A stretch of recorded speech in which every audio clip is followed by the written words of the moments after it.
राधे राधे प्यारे भक्तों, संतों बिस्तर पर बैठकर भोजन करने की आदत आज के समय में बहुत आम हो गई है।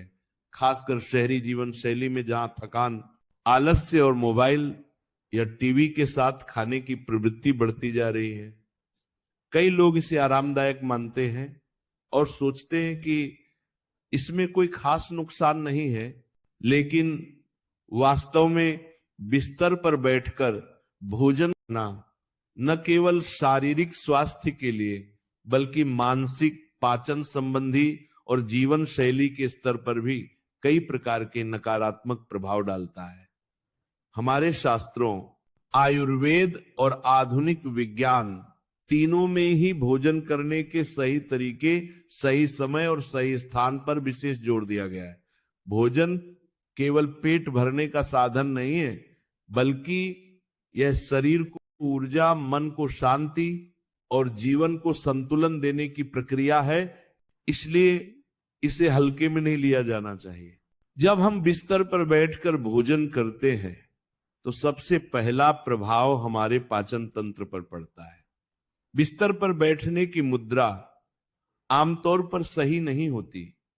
कभी हम पीठ के सहारे टिक जाते हैं, कभी पैर मोड़कर आधे लेटे हुए रहते हैं और कभी पूरी तरह लेटकर ही खाने लगते हैं। इस तरह की स्थिति में शरीर की प्राकृतिक पाचन प्रक्रिया बाधित हो जाती है। भोजन को पचाने के लिए शरीर को एक सीधी और संतुलित अवस्था की आवश्यकता होती है, ताकि भोजन नली से लेकर पेट और आंतों तक सही ढंग से जा सके। जब शरीर झुका हुआ या लेटा हुआ होता है तो भोजन का प्रवाह, स्वच्छता के नजरिए से भी बिस्तर पर भोजन करना सही नहीं माना जाता। बिस्तर पर खाने से खाने के कण, तेल और मसालों के अंश चादर और गद्दे में चले जाते हैं, जिससे बैक्टीरिया और कीटाणुओं के पनपने की संभावना बढ़ जाती है। यह न केवल त्वचा संबंधी समस्याओं का कारण बन सकता है, बल्कि एलर्जी और संक्रमण का खतरा भी बढ़ा देता है। इसके अलावा लापरवाही और अव्यवस्था को दर्शाता है। इससे मन में भी एक प्रकार की अस्थिरता आती है।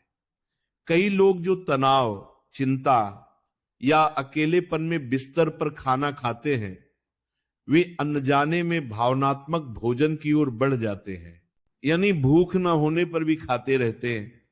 यह आदत मानसिक स्वास्थ्य को नुकसान पहुंचाती है और अवसाद जैसी समस्याओं को बढ़ा। जमीन पर बैठकर भोजन करते हैं तो हमारा पूरा ध्यान खाने पर होता है। हम स्वाद को महसूस करते हैं, मात्रा पर ध्यान देते हैं और धीरे धीरे चबाकर खाते हैं। लेकिन बिस्तर पर बैठकर खाने के दौरान अक्सर हमारा ध्यान मोबाइल, टीवी या किसी अन्य चीज पर होता है। ऐसे में हम बिना सोचे समझे अधिक मात्रा में भोजन कर लेते हैं, ठीक से चबाते नहीं हैं और यह भी नहीं समझ पाते कि पेट भर चुका है या नहीं। इसका सीधा परिणाम वजन बढ़ने, मोटापा, ब्लड शुगर और अन्य जीवन शैली से जुड़ी बीमारियों के रूप में सामने आता है। आयुर्वेद के अनुसार भोजन करते समय शरीर, मन और वातावरण तीनों का संतुलन होना जरूरी है। बिस्तर को आयुर्वेद में विश्राम और नींद का स्थान माना गया है, न कि भोजन का। इसके अलावा बिस्तर गंदा होने से नींद की गुणवत्ता भी प्रभावित होती है, क्योंकि गंदे और बदबूदार बिस्तर पर चैन की नींद आना मुश्किल हो जाता है। यदि हम सामाजिक और पारिवारिक दृष्टिकोण से देखें तो भी बिस्तर पर भोजन करने की आदत कई बार रिश्तों में दूरी पैदा कर देती है।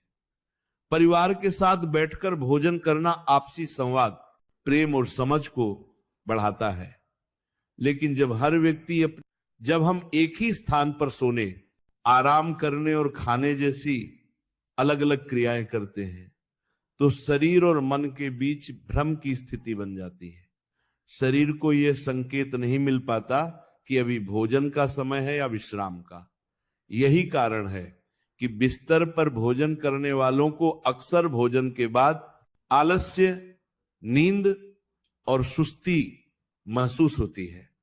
ये आदत धीमा हो जाता है, जिससे गैस, अपच, एसिडिटी और भारीपन जैसी समस्याएं उत्पन्न होने लगती हैं। धीरे धीरे यही समस्याएं कब्ज, पेट दर्द और पाचन शक्ति की कमजोरी का कारण बन जाती हैं। बिस्तर पर भोजन करने का दूसरा बड़ा नुकसान यह है कि इससे भोजन के प्रति हमारी जागरूकता कम हो जाती है। जब हम डाइनिंग टेबल व्यक्ति की दिनचर्या को बिगाड़ देती है और कार्य क्षमता को भी प्रभावित करती है। मानसिक दृष्टि से भी बिस्तर पर बैठकर भोजन करना नुकसानदायक माना जाता है। भोजन का संबंध केवल शरीर से नहीं बल्कि मन से भी होता है। जब हम सम्मान और शांति के साथ भोजन करते हैं तो मन प्रसन्न रहता है और तनाव कम होता है। लेकिन बिस्तर पर अव्यवस्थित ढंग से खाना एक प्रकार की लापरवाही। बिस्तर पर बैठकर भोजन करना चाहिए या नहीं? सामान्य परिस्थितियों में इसका उत्तर स्पष्ट रूप से नहीं है। स्वस्थ व्यक्ति को हमेशा साफ सुथरे स्थान पर सही मुद्रा में बैठकर भोजन करना चाहिए। आदर्श स्थिति यह मानी जाती है कि व्यक्ति सीधे बैठकर शांत वातावरण में और बिना किसी व्यवधान के भोजन करे। कमरे में या बिस्तर पर अकेले खाने लगे तो परिवार के बीच बातचीत कम हो जाती है। धीरे धीरे यह आदत एकाकीपन को बढ़ावा देती है और पारिवारिक जुड़ाव कमजोर पड़ने लगता है। भोजन का समय केवल खाने का नहीं बल्कि एक दूसरे के साथ समय बिताने का भी अवसर होता है, जिसे बिस्तर पर खाना पूरी तरह खत्म कर देता है। अब सवाल उठता है कि क्या तो उसे धीरे धीरे इस आदत को बदलने की कोशिश करनी चाहिए। शुरुआत में दिन में एक समय का भोजन टेबल या जमीन पर बैठकर करना शुरू किया। न केवल पाचन बेहतर होता है बल्कि भोजन का पूरा लाभ शरीर को मिलता है। हाँ, कुछ विशेष परिस्थितियों में जैसे गंभीर बीमारी, बुजुर्गों की असहाय स्थिति या डॉक्टर की सलाह पर बिस्तर पर भोजन करना मजबूरी हो सकती है, लेकिन इसे आदत नहीं बनाया जाना चाहिए। यदि कोई व्यक्ति लंबे समय से बिस्तर पर भोजन करने का